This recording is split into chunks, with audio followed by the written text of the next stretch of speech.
ലൈഫിൽ പ്രോബ്ലംസ് ഉണ്ടാകുമ്പോൾ പല ആൾക്കാരും പല രീതിയിലാണ് റിയാക്ട് ചെയ്യുന്നത്. ചിലരൊക്കെ ആ പ്രോബ്ലത്തിൽ സ്റ്റക്കായി പോകാറുണ്ട്, എന്നാൽ ചിലരൊക്കെ അതിനെ ഫേസ് ചെയ്ത് മുന്നോട്ട് വരാറുണ്ട്. നിങ്ങൾ ഈ വീഡിയോ കാണുന്നവരിൽ ചിലരൊക്കെ മേ ബി ഈ പ്രോബ്ലത്തിൽ സ്റ്റക്കായി നിന്ന് പോയിട്ടുള്ളവരാകാം. നമ്മൾ മനസ്സിലാക്കേണ്ട കാര്യം, അതായത് ഇമോഷണൽ സ്ട്രെങ്തിനെ കുറിച്ച് പറയുമ്പോൾ നമ്മൾ മനസ്സിലാക്കേണ്ട കാര്യം, ഇമോഷണൽ സ്ട്രെങ്ത് എന്ന് പറയുന്നത് ഒരിക്കലും ഒരു ഫീലിങ്സിനെ, നമ്മുടെ ഡീപ്പായിട്ട് കിടക്കുന്ന ഫീലിങ്സിനെ സപ്രസ് ചെയ്ത് വെക്കുക എന്നുള്ളതല്ല. അതിനെ ബെറ്ററായിട്ട് ഡീൽ ചെയ്യുക, അതിനെ റെഗുലേറ്റ് ചെയ്യുക എന്നുള്ളതാണ്. ആൻഡ് ലക്കിലി നമുക്ക് ഈ ഇമോഷണൽ സ്ട്രെങ്ത് എന്ന് പറഞ്ഞൊരു കാര്യം ഡെവലപ്പ് ചെയ്ത് എടുക്കാൻ പറ്റുന്നൊരു കാര്യവുമാണ്. ആൻഡ് ഇന്നത്തെ വീഡിയോയിൽ നമ്മൾ പറയാൻ പോകുന്നതും അത് തന്നെയാണ്, how to be emotionally strong. Emotional strength എന്ന് പറയുമ്പോൾ ഈ നെഗറ്റീവായിട്ട് നമ്മൾ പറയുന്ന ആങ്കർ, ഡിസപ്പോയിൻമെൻറ്റ്, അല്ലെങ്കിൽ പെയിൻഫുൾ ആയിട്ടുള്ള വിഷമങ്ങൾ, ഇതൊന്നും നമ്മൾ അനുഭവിക്കില്ല എന്നുള്ളതല്ല. ഈവൻ ഇതൊക്കെ നമ്മൾ അനുഭവിക്കുമ്പോഴും നമുക്ക് ആ ഇമോഷനെ കുറിച്ച് അവെയർ ആകാൻ പറ്റുക, അതിനെ മാനേജ് ചെയ്യാൻ പറ്റുക, അതിനെ നമുക്ക് നമ്മുടെ വാല്യൂസ് ആയിട്ട് അലൈൻ ചെയ്യാൻ പറ്റുക. എപ്പോഴൊക്കെ നമ്മളുടെ ലൈഫിൽ ആകെ മൊത്തം പ്രശ്നങ്ങളുള്ളപ്പോഴും ഇങ്ങനെയൊക്കെ നമുക്ക് ചെയ്യാൻ സാധിക്കുമ്പോഴാണ് നമ്മൾ ഇമോഷണലി സ്ട്രോങ് ആയിട്ടുള്ള ഒരാളാണെന്ന് പറയാൻ പറ്റും. ആൻഡ് സൈക്കോളജിസ്റ്റുകൾ ഇതിനെ വിളിക്കുന്നത് ഇമോഷണൽ റെഗുലേഷൻ ആൻഡ് റിസൈലൻസ് എന്നാണ്. നമ്മൾ ചിലപ്പോഴൊക്കെ കണ്ടിട്ടുണ്ട്, നമ്മൾ ആരെങ്കിലും ഇരുന്ന് കരയുമ്പോൾ ചില ആൾക്കാരൊക്കെ വന്നിട്ട് ചോദിക്കും, നീ ഭയങ്കര സ്ട്രോങ് ആയിട്ടുള്ള ഒരാളല്ലേ, എന്നിട്ട് എന്തിനാണ് നീ കരയുന്നതെന്ന്. അപ്പോൾ നമ്മൾ മനസ്സിലാക്കേണ്ട ഒരു കാര്യം, എത്ര സ്ട്രോങ് ആയിട്ടുള്ള ഒരാളാണെങ്കിലും അയാൾക്കും ഈ നെഗറ്റീവായിട്ട് നമ്മൾ പറയുന്ന ഈ ഇമോഷൻസിൽ കൂടെ ഒക്കെ അയാൾ കടന്നു പോകുന്നുണ്ടാവും. പക്ഷെ സ്ട്രോങ് ആയിട്ടുള്ള ആൾക്കാർ അവിടെ ഡിഫറെൻ്റ് ആയിട്ട് ചെയ്യുന്നത് എന്താണെന്ന് വെച്ചാൽ, ഈ ഇമോഷൻസും ഈ പെയിനും ഒക്കെ അവർക്ക് ഉണ്ടാകുമ്പോഴും അവർ ഈ ഒരു പ്രോബ്ലം അവരുടെ ഹോൾ ലൈഫിനെ മൊത്തത്തിൽ സ്റ്റക്കാക്കി വെക്കാനോ അല്ലെങ്കിൽ അതിനെ ഹോൾ ലൈഫിനെ ബാധിക്കാനോ അവർ അനുവദിക്കുന്നുണ്ടാവില്ല. അതിനോട് അവർ റെസ്പോണ്ട് ചെയ്യുന്ന വേ ആണ് ഡിഫറെൻ്റ് ആകുന്നത്. സോ എങ്ങനെയാണ് നമുക്ക് ഇമോഷണലി സ്ട്രോങ് ആകാം എന്നുള്ളത് നമുക്ക് നോക്കാം. അതിലെ ആദ്യത്തേതെന്ന് പറയുന്നത് അക്സെപ്റ്റ് ആൻഡ് ഡോണ്ട് അവോയ്ഡ്. നമ്മളിപ്പോൾ നമ്മുടെ ഇമോഷനെ, നമ്മളെ ഒരു സിറ്റുവേഷനിൽ കൂടെ കടന്നു പോകുമ്പോൾ അപ്പം നമ്മൾ ഫേസ് ചെയ്യുന്ന ഒരു ഇമോഷനെ, അതൊരു നെഗറ്റീവ് ഇമോഷൻ ആണെങ്കിൽ കൂടെ അതിനെ നമ്മൾ അക്സെപ്റ്റ് ചെയ്യുമ്പോൾ, അതിനെ നെയിം ചെയ്യുമ്പോൾ ഒക്കെ സംഭവിക്കുന്നത് നമ്മുടെ ബ്രെയിനിന് കുറച്ചും കൂടെ ഒരു ക്ലാരിറ്റി കിട്ടുവാണ്. ഓക്കെ, ഇതാണ് ഞാൻ കടന്നു പോകുന്ന സിറ്റുവേഷൻ. സോ അതിന് കുറച്ചും കൂടെ എന്താ പറയുക, ക്ലാരിറ്റിയിലൂടെ അല്ലെങ്കിൽ ക്ലിയർ ആയിട്ട് അതിനെ എങ്ങനെ പ്രോസസ്സ് ചെയ്യണമെന്നുള്ളത് മനസ്സിലാക്കാൻ പറ്റും. ഫോർ എക്സാമ്പിൾ, നിങ്ങളൊരു ഇൻ്റർവ്യൂവിന് വേണ്ടി പ്രിപ്പയർ ചെയ്തു, അത്യാവശ്യം നല്ലപോലെ എഫേർട്ട് ഇട്ടിട്ടാണ് നിങ്ങൾ ആ ജോബിന് വേണ്ടി, ഇൻ്റർവ്യൂവിന് വേണ്ടി പ്രിപ്പയർ ചെയ്തത്. പക്ഷേ എന്തോ നിർഭാഗ്യവശാൽ നിങ്ങൾക്കത് കിട്ടിയില്ല.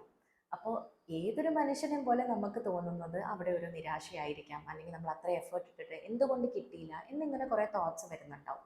അപ്പോൾ നമുക്ക് ശരിക്കും ചെയ്യേണ്ടിയിരിക്കുന്നത് അതിനെ നമ്മൾ അക്സെപ്റ്റ് ചെയ്യാം. ഞാനിത്തിരി ഡിസപ്പോയിൻറ്റഡ് ആണ്, അല്ലെങ്കിൽ എനിക്കിത്തിരി വിഷമം ഉണ്ടെന്നുള്ളതിനെ അക്സെപ്റ്റ് ചെയ്യേണ്ട സ്ഥാനത്ത് ചില ആൾക്കാർ എന്ത് ചെയ്യും, I just don't care about that, എനിക്കതൊന്നും ബാധിക്കുന്നില്ല എന്നുള്ള രീതിയിൽ മേ ബി അവർ റിയാക്ട് ചെയ്യാം.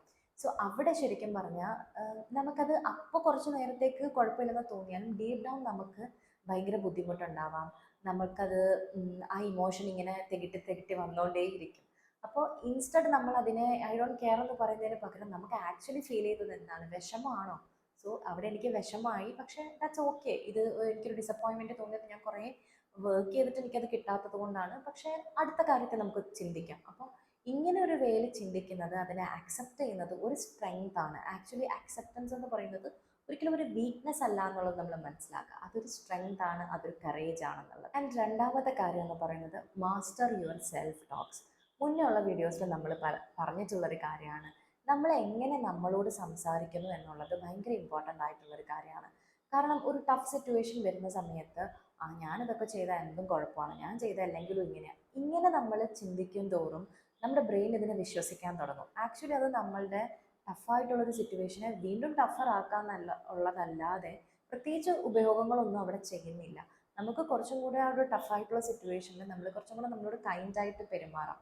മുന്നേ ഉള്ളൊരു വീഡിയോയിൽ ഞാനിതിനൊരു എക്സാമ്പിളായിട്ട് പറഞ്ഞിട്ടുണ്ടായിരുന്നു. അതായത് നമ്മുടെ ഒരു ഫ്രണ്ട് എന്തെങ്കിലും ഒരു ക്രൈസിസിലൂടെ കടന്നു പോകുമ്പോൾ അയാളെ പോയി നമ്മൾ സമാധാനിപ്പിക്കുകയാണല്ലോ ചെയ്യുന്നത്, അല്ലാതെ അയാളെ പോയിട്ട് വീണ്ടും വീണ്ടും നമ്മൾ ബ്ലെയിം ചെയ്തുകൊണ്ടിരിക്കുന്നില്ലല്ലോ. അപ്പോൾ സിമിലർ വേയിൽ നമ്മളും കുറച്ചും കൂടെ നമ്മളോട് കമ്പാഷനേറ്റ് ആയിട്ട് പെരുമാറാനായിട്ട് ശ്രമിക്കുക.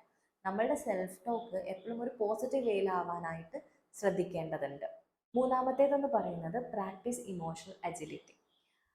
ഇമോഷണൽ അജിലിറ്റി എന്ന് പറയുന്നത് ഒരു സൈക്കോളജിക്കൽ കൺസെപ്റ്റാണ്. ഡോക്ടർ സൂസൻ ഡേവിഡ് എന്ന് പറയുന്ന ഒരു ഹാർവേഡ് സൈക്കോളജിസ്റ്റ് കൊണ്ടുവന്ന ഒരു കൺസെപ്റ്റാണ്.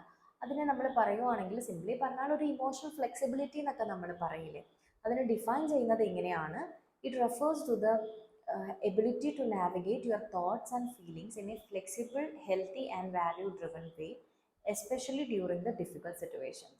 ഇപ്പോൾ നമുക്ക് എന്തെങ്കിലും ഡിഫിക്കൽട്ട് ആയിട്ടുള്ള സിറ്റുവേഷൻസ് ഉണ്ടാകുമ്പോൾ മേ ബി നമ്മളൊരു റിജിഡ് ആയിട്ടുള്ള ഒരു ഉറച്ച ചിന്തയിൽ നമ്മളിങ്ങനെ ചിന്തിച്ച് കൂട്ടുവാണെങ്കിൽ നമുക്ക് കാര്യങ്ങളെ ക്വിക്കായിട്ട് ഫേസ് ചെയ്യാൻ പറ്റുന്നുണ്ടാവില്ല. ഫോർ എക്സാമ്പിൾ നിങ്ങളിപ്പം നിങ്ങളുടെ ഒരു ദിവസത്തിന് നിങ്ങൾ ഇങ്ങനെയൊക്കെ പ്ലാൻ ചെയ്ത് വെച്ചേക്കണം. അതായത് ഇത്ര മണിക്ക് രാവിലെ എഴുന്നേൽക്കണം, ഇന്ന് ഈ സമയത്ത് ജിമ്മിൽ പോകണം, ഈ ദിവസം ഇത്ര വർക്കിന് കയറണം, കുക്ക് ചെയ്യണം, ക്ലീൻ ചെയ്യണം, ഇപ്പം കുട്ടികളുണ്ടെങ്കിൽ കുട്ടികളുടെ കാര്യം നോക്കണം. ഇങ്ങനെ നിങ്ങളൊരു ഡേനെ കൃത്യമായി പ്ലാൻ ചെയ്ത് വെച്ചേക്കാണ്. പക്ഷെ നിങ്ങൾക്ക് ഇതിനെല്ലാം തെറ്റിച്ചുകൊണ്ട് നിങ്ങൾ രാവിലെ എഴുന്നേറ്റപ്പോൾ 6 മണിക്ക് എഴുന്നേക്കാനിരുന്ന നിങ്ങൾ മേ ബി 8:30 എഴുന്നേറ്റിട്ടുണ്ടാവുക. സോ നിങ്ങളുടെ ജിമ്മിൽ പോക്ക് ക്യാൻസലായി, നിങ്ങളുടെ ബാക്കി കാര്യങ്ങൾ പലതും ആകെ അവതാളത്തിലായി. അപ്പം ഇങ്ങനെയുള്ളൊരു സിറ്റുവേഷനിൽ ഇമോഷണലി റിജിഡായിട്ട് ചിന്തിക്കുന്ന ആൾക്കാർക്ക് എന്ത് സംഭവിക്കും? അവർക്ക് ആകെ ആ ദിവസം മൊത്തം ഡിസ്റ്റർബ്ഡ് ആയിരിക്കും. അവർക്ക് അന്നത്തെ ദിവസം കാര്യങ്ങളൊന്നും ചെയ്യാനുള്ളൊരു എനർജി ഉണ്ടാവില്ല. എല്ലാം കുളമായല്ലോ എന്നുള്ളൊരു തോട്ടിൽ അവർക്ക് അടുത്തടുത്ത കാര്യങ്ങൾ ചെയ്യാൻ പറ്റുന്നുണ്ടാവില്ല. പക്ഷേ ഈ ഇമോഷണൽ അജിലിറ്റി അല്ലെങ്കിൽ ഒരു ഫ്ലെക്സിബിലിറ്റി ഉള്ള ആൾക്കാർ എങ്ങനെ ചിന്തിക്കും? ഇത് നടന്നില്ല, സോ അടുത്ത കാര്യങ്ങൾ, ജിമ്മിൽ പോകാൻ പറ്റിയില്ല, വൈകുന്നേരം സമയം ഉണ്ടെങ്കിൽ പോകാം, അല്ലെങ്കിൽ വീട്ടിൽ എന്തെങ്കിലും വർക്കൗട്ട് ചെയ്യാം, അതല്ലെങ്കിൽ അടുത്തെന്തെങ്കിലും കാര്യങ്ങൾ നോക്കുക. അങ്ങനെ അവർക്ക് അടുത്തടുത്ത കാര്യങ്ങളെ ക്വിക്കായിട്ട് ചെയ്യാനായിട്ട് പറ്റുന്നുണ്ടാവും. സോ ഇപ്പോൾ നിങ്ങൾ ഇമോഷണലി റിജിഡായിട്ട് ചിന്തിക്കുന്ന അങ്ങനത്തെ പാറ്റേൺസ് ഉള്ള ഒരാളാണെന്നുണ്ടെങ്കിൽ നിങ്ങൾക്ക് എങ്ങനെയാണ് ഇമോഷണൽ അജിലിറ്റി കൊണ്ടുവരാൻ പറ്റുന്നത്, അല്ലെങ്കിൽ ഫ്ലെക്സിബിൾ ആവാൻ നിങ്ങൾക്ക് എങ്ങനെയാണ് പറ്റുന്നത്? നമുക്കൊരു ഇൻസിഡൻറ്റ് ഉണ്ടാകുമ്പോൾ, ഇപ്പം ഞാൻ പറഞ്ഞ ഈ എക്സാമ്പിൾ തന്നെ എടുത്തിട്ട് നിങ്ങൾക്ക് ഓട്ടോമാറ്റിക് ആയിട്ട് മേ ബി നിങ്ങൾക്ക് ഇത്രയും നാൾ നിങ്ങൾ ലേൺ ചെയ്ത ആ പാറ്റേൺസും ആ ചിന്താഗതികളൊക്കെ നിങ്ങൾക്ക് വരുന്നുണ്ടാവാം. പക്ഷെ അവിടെ നിങ്ങളൊരു പോസ് എടുക്കുക, അവിടെ കുറച്ച് നേരം നിങ്ങളൊന്ന് ചിന്തിക്കുക, എന്താണ് ആക്ച്വലി സംഭവിച്ചത്. സോ എനിക്ക് ഇനി എന്താണ് ചെയ്യാൻ പറ്റുന്നത്, അതർ ദാൻ നമ്മൾ ഒരു പെർട്ടിക്കുലർ ഇമോഷനിൽ, ദേഷ്യത്തിൽ, ഗിൽറ്റിൽ സ്റ്റക്കായി നിൽക്കുന്നതിന് പകരം വാട്ട് ഈസ് നെക്സ്റ്റ് എന്ന് നമുക്ക് ചിന്തിക്കാം. അടുത്തത് എനിക്ക് എന്ത് ചെയ്യാൻ പറ്റും എന്നുള്ളൊരു രീതിയിൽ അതിനെ ചിന്തിക്കാം. മേ ബി ഒരു ജേർണലിങ്ങോ അല്ലെങ്കിൽ അതിനൊന്ന് റിഫ്ലക്റ്റ് ചെയ്തൊരു ഡേനെ വെല്ലായിട്ട് പ്ലാൻ ചെയ്യുന്നതിലൂടെ നിങ്ങൾക്കതിനെ കുറച്ചും കൂടെ ഫ്ലെക്സിബിൾ ആക്കാനായിട്ട് പറ്റുന്നതാണ്. Build A strong support system. നമ്മൾ മുന്നേ ഉള്ള വീഡിയോസിലും ഈ ഒരു ഗുഡ് റിലേഷൻഷിപ്സ് അല്ലെങ്കിൽ ഒരു ഗുഡ് സർക്കിൾ ഓഫ് ഫ്രണ്ട്സോ അല്ലെങ്കിൽ ആൾക്കാരോ നമുക്ക് ചുറ്റുമുള്ളത് നല്ലതാണെന്ന് മുന്നേ ഉള്ള വീഡിയോസിൽ നമ്മൾ പറഞ്ഞിട്ടുള്ള കാര്യമാണ്. അത് പൊതുവെ നമ്മുടെ ലൈഫിലെ ഹാപ്പി ആക്കാനും നമ്മളെ ഇമോഷണലി റിസൈലൻ്റ് ആക്കാനും ഒക്കെ ഒരു ഗുഡ് സെറ്റ് ഓഫ് ആൾക്കാർ നമ്മുടെ കൂടെ ഉള്ളത് എപ്പോഴും നല്ലതാണ്. ഈവൻ സൈക്കോളജി റിലേറ്റഡ് സ്റ്റഡീസ് പലതും അങ്ങനെ പറയുന്നതുകൊണ്ട്, അങ്ങനെ പ്രൂവ് ചെയ്യുന്നതുകൊണ്ട് നല്ല കണക്ഷൻസ് അല്ലെങ്കിൽ നല്ല ഒരു സെറ്റ് ഓഫ് ആൾക്കാർ അറ്റ്ലീസ്റ്റ് ഒരാളെങ്കിലും നമ്മുടെ ലൈഫിൽ ഉണ്ടെങ്കിൽ കുറേയും കൂടെ നമ്മൾ റിസൈലൻ്റ് ആയിരിക്കും. ഇതിൻ്റെ അർത്ഥം കുറേ ആൾക്കാരെ നമുക്ക് വേണം എന്നുള്ളതൊന്നുമല്ല. കുറച്ച് പേര്, അതായത് ക്വാളിറ്റി ആയിട്ട് നമുക്ക് കണക്റ്റ് ആവാൻ പറ്റുന്ന, നമുക്ക് സേഫായിട്ട് കാര്യങ്ങളെ ഡിസ്കസ് ചെയ്യാൻ പറ്റുന്ന അറ്റ്ലീസ്റ്റ് ഒരു പേഴ്സണെങ്കിലും നമ്മുടെ ലൈഫിൽ ഉണ്ടാകുന്നത് നമുക്ക് നമ്മുടെ മെൻ്റൽ വെൽബീയിങ്ങിനും അതുപോലെ നമ്മളെ ഇമോഷണലി സ്ട്രോങ് ആക്കാനും ഹാപ്പി ആക്കാനും ഒക്കെ ഹെൽപ്പ് ചെയ്യുന്നൊരു കാര്യമാണ്. Strengthen your daily habits. നമുക്കറിയാം ഇമോഷണൽ സ്ട്രെങ്ത് എന്ന് പറഞ്ഞത് ഒരൊറ്റ ദിവസത്തിൽ നമുക്കിങ്ങനെ പൊട്ടിമുളയ്ക്കുന്ന ഒരു കാര്യമൊന്നും അല്ല.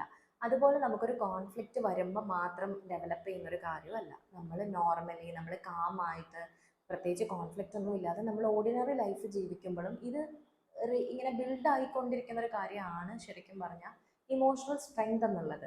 നമ്മുടെ ഡെയിലി ഹാബിറ്റുകൾ, അതായത് നമ്മൾ കൃത്യമായിട്ട് ഉറങ്ങുന്നത്, കൃത്യമായിട്ട് എക്സസൈസ് ചെയ്യുന്നത്, ഫുഡ് കഴിക്കുന്നത്, മെഡിറ്റേഷൻ ചെയ്യുന്നത്, ജേർണലിങ് ചെയ്യുന്നത്, ഇതൊക്കെ ഇങ്ങനെയുള്ള കുറേ ഹാബിറ്റുകൾക്ക് നമ്മുടെ ബ്രെയിനെ റീവയർ ചെയ്യാനും അതേപോലെ നമ്മൾ റിസൈലൻ്റ് ആക്കാനും ഒക്കെ സാധിക്കുന്നതാണ്. ഇതിനെ നമ്മൾ സൈക്കോളജിയിൽ ബിഹേവിയറൽ ആക്ടിവേഷൻ എന്നും വിളിക്കും. ബിഹേവിയറൽ ആക്ടിവേഷൻ കൊണ്ട് ഉദ്ദേശിക്കുന്നത് നമ്മളുടെ ആക്ഷൻസിൽ നമ്മുടെ മൂഡിനെ എഫക്റ്റ് ചെയ്യാൻ, ഇൻഫ്ലുവൻസ് ചെയ്യാൻ സാധിക്കും എന്നുള്ളതാണ്. ഇപ്പോൾ പല ക്ലയൻസിനെയും സെഷനിൽ വരുന്ന സമയത്ത് നിർബന്ധിച്ച് നമ്മൾ ചെയ്യിപ്പിക്കുന്ന ഒരു കാര്യമാണ് അവരുടെ റുട്ടീൻസ് എങ്ങനെയാണ്, ഡെയിലി റുട്ടീൻസ് എങ്ങനെയാണെന്ന് ചോദിക്കും.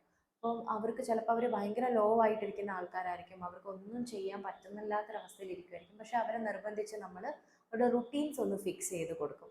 ബിക്കോസ് ഈ റുട്ടീൻസ് ചിലപ്പോൾ അവർക്ക് ഇതൊന്നും ചെയ്യാനായിട്ട് രാവിലെ എഴുന്നേൽക്കാനും വർക്കൗട്ട് ചെയ്യാനും ഭക്ഷണം കഴിക്കാനും ഒന്നും അവർക്ക് തോന്നുന്നുണ്ടാവില്ല.